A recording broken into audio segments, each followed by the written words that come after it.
Paul Dumouchel, qui est philosophe, vous enseignez à l'université Ritsumeikan, je l'ai bien dit, c'est bien. À Kyoto, au Japon. Vous publiez un essai sur la violence politique intitulé « Le sacrifice inutile », où vous nous expliquez que l'État, n'ayant plus d'ennemis extérieurs pour exercer sa violence, s'est mis à multiplier les ennemis de l'intérieur. Alors j'aimerais que vous nous expliquiez comment vous voyez ce qui se passe actuellement dans les pays arabes, et en particulier en Libye. Est-ce que c'est une illustration, d'après vous, de votre théorie? Je pense qu'il y a quelque chose de très différent entre ce qui se passe aujourd'hui en Libye et ce qui s'est passé en Tunisie et en Égypte. Entre autres, à cause du niveau de violence, et parce qu'en Tunisie et en Égypte, on a eu l'impression vraiment de l'écroulement d'un régime qui avait perdu toute légitimité. Tandis qu'en Libye, on a l'impression d'assister à, j'allais dire, une guerre civile classique, avec deux partis qui se font face, et probablement avec des clivages tribaux qui jouent aussi dans les prises de position.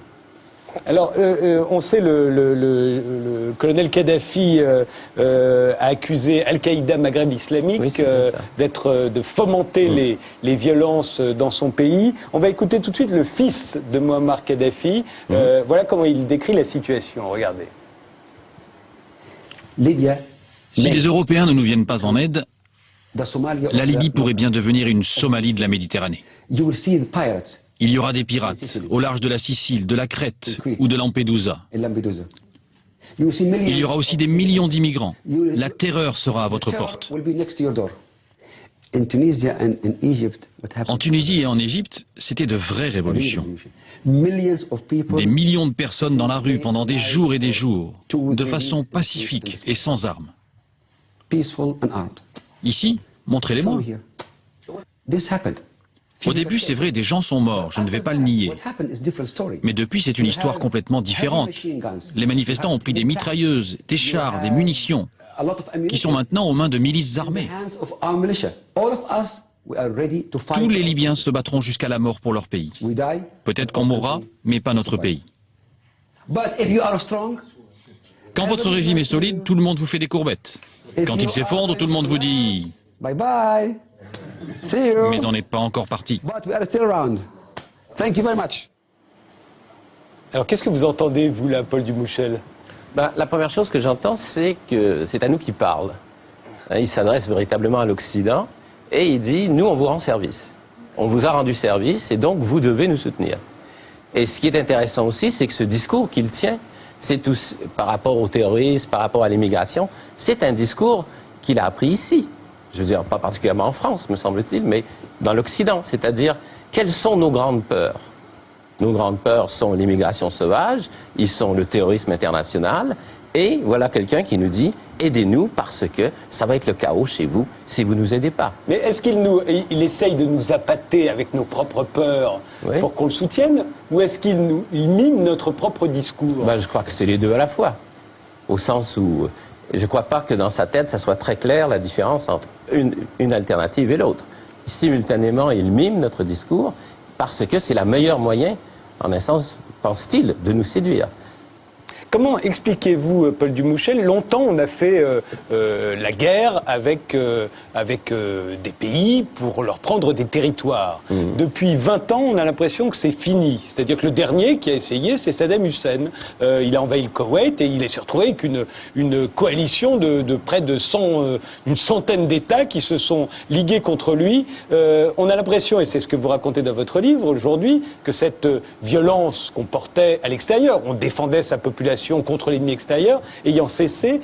Comment expliquez-vous d'abord pourquoi a-t-elle cessé et pourquoi l'a-t-on remplacée, puisque vous avez l'air de dire que c'est le cas de tous les États, pas seulement des Libyens, des Égyptiens ou des Tunisiens, pourquoi l'a-t-on remplacée par une violence qu'on exerce contre ses propres citoyens?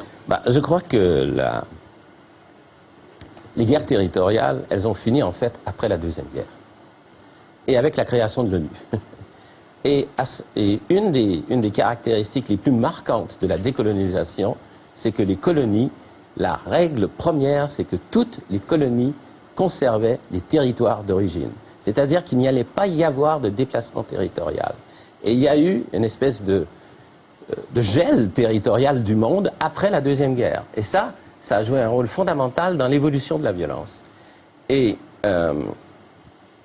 jusqu'à la chute du mur de Berlin, jusqu'à la chute du rideau de fer, de l'URSS, le monde dans lequel on vivait était un monde qui était séparé entre l'Est et l'Ouest, et tous les conflits locaux étaient réinterprétés dans ce langage. Or, à partir du moment où ça a disparu, où s'est écroulé l'URSS, ce langage est devenu absolument inaudible et inutilisable, et on a vu réapparaître des conflits qu'on ne connaissait pas. Des conflits en Europe, l'ex-Yougoslavie, et avant que Saddam Hussein envahisse le Koweït, il y a eu une guerre très meurtrière qui a duré très longtemps entre l'Iran et l'Irak, et et là, personne n'a bougé. On a armé même les deux. On a armé les deux, oui. C'était toujours la blague. Pourquoi Saddam Hussein a-t-il des armes de destruction massive? On le sait, on lui a vendu. Et donc, à ce moment-là, pour vous, il est normal que des États privés d'ennemis extérieurs vont se retourner contre leurs propres concitoyens?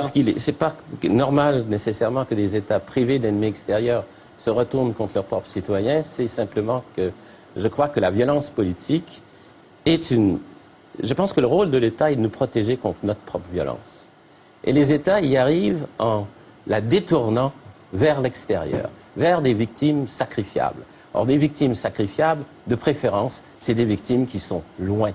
C'est les victimes acceptables, dites-vous. C'est les victimes acceptables. Mais au pire, on va se satisfaire de victimes acceptables à l'intérieur. Et quand on ne réussit pas à éloigner vers l'extérieur, je crois qu'on a tendance, et les États historiquement ont généralement tendance, à se trouver des victimes intérieures.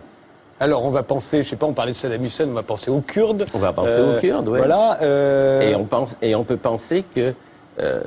on parle beaucoup d'universalisme, mais l'universalisme, c'est toujours l'universalité des citoyens. Ce n'est pas l'universalité de tous ceux qui habitent sur un territoire. Parce qu'il y a tous ceux qui sont en dedans et qui sont dehors en même temps. Et ces gens-là, ce sont eux qui sont les plus facilement les cibles fragiles de cette violence intérieure-extérieure où on ne réussit pas à rejeter dans le lointain de l'espace physique l'ennemi, mais on réussit à le rejeter dans le lointain de la différence culturelle ou religieuse. Alors, dans les démocraties, comment ça se traduit d'après vous? Dans les démocraties à l'heure actuelle, ça se traduit manifestement par, je pense, la peur du terrorisme et les formes de violence que nous pratiquons pour lutter contre le terrorisme et qui sont des formes de violence extrêmement particulières. Parce que la grande caractéristique de la guerre contre le terrorisme, c'est que ce n'est pas une guerre. Je veux dire par là, ça n'a pas de début, ça n'a pas de fin, il n'y a pas de but où on pourrait dire, ça y est, maintenant on a gagné, on va s'asseoir, on va faire autre chose. La guerre contre le terrorisme, c'est une opération de violence qui n'a pas d'horizon, où on peut voir un horizon où ça va finir.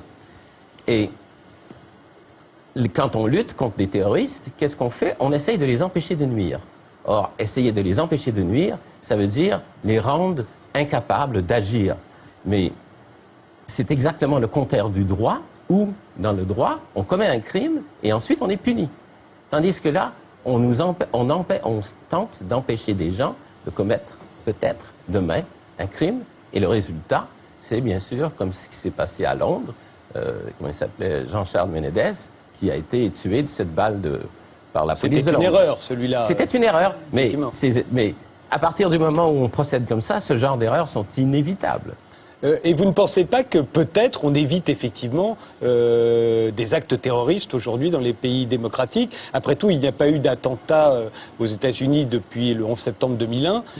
C'est peut-être parce qu'ils ont réussi à les empêcher. On nous avait annoncé une vague d'attentats en France il n'y a pas très longtemps. Peut-être qu'on a réussi à l'éviter, c'est pour ça qu'il n'y en a pas eu. C'est peut-être.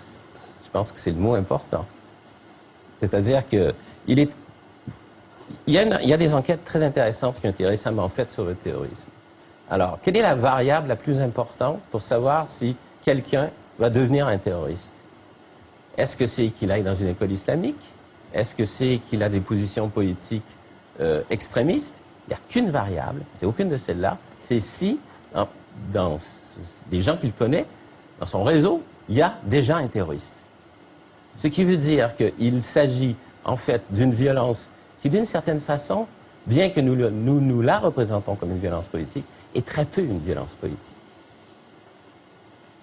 Qu'est-ce que vous pensez, Stéphane Hessel, de ce que dit Paul Dumouchel? Très intéressant. Moi, j'apprends en l'écoutant. Il me semble quand même que ce qui s'est passé, c'est qu'un certain nombre de pays se sont constitués d'une façon un peu géométrique. On a divisé l'Afrique à grands coups de... Et donc vivent ensemble dans beaucoup des pays qui constituent les 192 États des Nations Unies, vivent ensemble les communautés plus ou moins tribales qui n'ont pas encore pris l'habitude de se considérer comme une vraie nation. Et c'est de là que naît, à mon avis, un grand nombre des problèmes auxquels nous avons affaire quand je pense aux Tutsis et aux Hutus que j'ai vus moi-même au Burundi et au Rwanda. C'est que ces États n'étaient pas des États constitués comme nous le sommes nous. Donc, il y a, me semble-t-il, de la violence interne. Je me souviens des hauts commissaires des réfugiés et des Nations Unies pour les réfugiés qui disaient il n'y a plus seulement des réfugiés, il y a des personnes déplacées à l'intérieur des pays. Nous avons connu des violences internes à des pays qui sont en effet très différentes des guerres.